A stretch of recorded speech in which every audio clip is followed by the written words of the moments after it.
कोकणातील प्रत्येक अपडेट जाणून घेण्यासाठी आजच माझे कोकणच्या सोशल मीडिया प्लॅटफॉर्मला लाईक, फॉलो आणि सबस्क्राईब करा। रायगड जिल्हा परिषदेतील पाणी पुरवठा विभागात क्लार्क असलेले नाना कोरडे तेथील कर्मचाऱ्यांचे दरमहा वेतन काढण्याचे काम करतात। याचाच फायदा घेऊन त्यांनी 6 कर्मचाऱ्यांच्या नावे पगाराव्यतिरिक्त जादा रक्कम दरमहा काढून ते पैसे स्वतःच्या व पत्नीच्या नावे रायगड जिल्हा मध्यवर्ती बँकेत जमा केले असे आरोप होत आहेत। साधारण 6 ते 8 कोटींचा हा अपहार असल्याची प्राथमिक माहिती मिळत आहे। या संदर्भात मुख्य कार्यकारी अधिकारी डॉक्टर बास्टेवाद यांनी पत्रकार परिषद घेऊन सविस्तर माहिती दिली आहे। पाहूया। पंचायत राज शिवारत प्रणाली मधून सर्व शासकीय कर्मचाऱ्याचे वेतन दिले जाते। त्यामध्ये जो मूळ पगार आहे त्या पगाराव्यतिरिक्त काही एरियर्स दाखवून पगार बिल काढल्या गेले आणि ही बाब जेव्हा आता इन्कम टॅक्सचं कॅल्क्युलेशन सुरू होते मार्च महिना आल्यामुळं ते एक बिल चेक करत असताना लक्षात आलं की एक्सेस काहीतरी अमाऊंट दिसतो।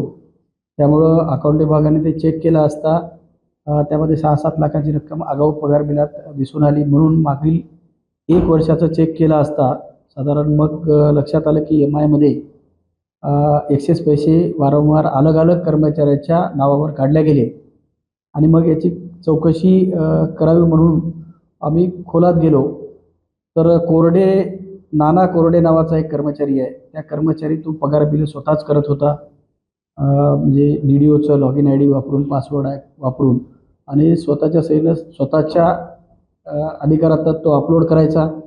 कुठल्या अधिकाऱ्याला विश्वासात घेतलेलं नाही। त्यानंतर मंजूर झाल्यानंतर जे पगाराची रक्कम आहे ती कर्मचाऱ्याच्या खात्यावर जायची आणि डिडक्शन दाखवून आगाऊचे पैसे तो DDOच्या अकाउंटला घ्यायचा। चेकबुक स्वतःकडे ठेवून चेकबुकवर स्वतः सह्या करून सदरचे पैसे त्यांनी स्वतःच्या खात्यावर वळते केले। 1,19,00,000 रुपयाचा एक्सेस पेमेंट म्हणजे अपहार झाल्याचं दिसून आलेलं आहे। येत्या 4-5 दिवसामध्ये किंवा 6 दिवसामध्ये आमची चौकशी पूर्ण होणार आहे। रायगड जिल्हा परिषदेमध्ये गेली 5 वर्षे पाणी पुरवठा विभागाचे क्लार्क नाना कोरडे यांनी पगार वेतनाच्या माध्यमातून सरकारी पैशांचा अपहार केल्याची माहिती आमदार महेंद्र दळवी यांनी पत्रकार परिषदेमध्ये दिली आहे। ही रक्कम जवळपास 4,19,00,000 असल्याचे त्यांनी सांगितले आहे।